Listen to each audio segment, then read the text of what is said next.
કચ્છમાં online pharmacy વિરુદ્ધ કેમિસ્ટોની હડતાળ, જેમાં જિલ્લામાં 1500 થી વધુ મેડિકલ સ્ટોર્સ આજે બંધ રહ્યા હતા.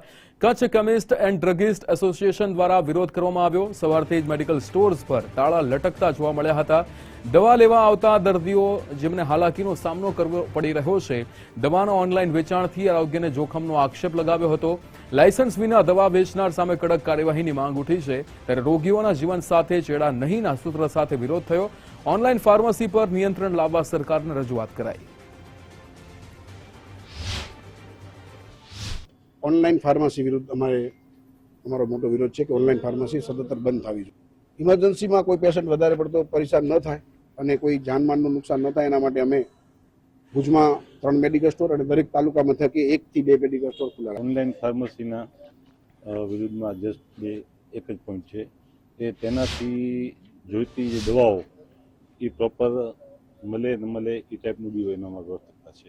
ભુજમાં 3 જગ્યાએ 3 કેમિસ્ટ ચાલુ રાખ્યા છે, જેના નામ બધાને પ્રોપર આપેલા કે ચંદન મેડિકલ, ભૂમિ મેડિકલ અને રામૈયા મેડિકલ.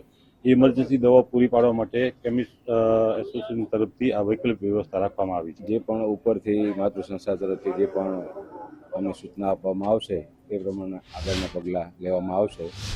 અને અત્યારે વૈકલ્પિક કોઈ પણ દર્દી છે એને દવા ન મળે, એના કારણે હેરાન ન થાય, એના માટે વૈકલ્પિક વ્યવસ્થા બધી જગ્યાએ અમે રાખેલી છે. અને જ્યાં પણ ડૉક્ટર્સની બાજુમાં મેડિકલ સ્ટોર છે એને ઇમરજન્સી દવા કાઢવા માટેની પણ અમે છૂટ આપેલી છે. લોકોને ખાસ એ અપીલ કરશું કે અત્યારે જે ઓનલાઈન દવામાં જે સ્કીમની કે ડિસ્કાઉન્ટની લાલચમાં લોકો જતા હોય છે, એનામાં એ લોકોના સ્વાસ્થ્ય સાથે એ જ ચેડા થતા હોય છે કે એ લોકોને સ્પુરિયસ ડ્રગ મળતું હોય છે, જે ડુપ્લિકેટ દવા આપણે કહેતા હોય છે, એ લોકોને ઘર સુધી પહોંચતી હોય છે. એ ન પહોંચવું જોઈએ, એના માટે જાગૃતતા લાવવી જરૂરી છે. એ લોકોને અમે ખાસ એ વિનંતી કરશું કે તમે આવી ડિસ્કાઉન્ટની લાલચમાં ન જાઓ અને આપણા નજીકના કેમિસ્ટ પાસેથી જ આપ દવા લો. કારણ કે જ્યારે કોરોના કાળ હતો ત્યારે આપણે નજીકનો કેમિસ્ટ જ આપણે કામ આવ્યો હતો.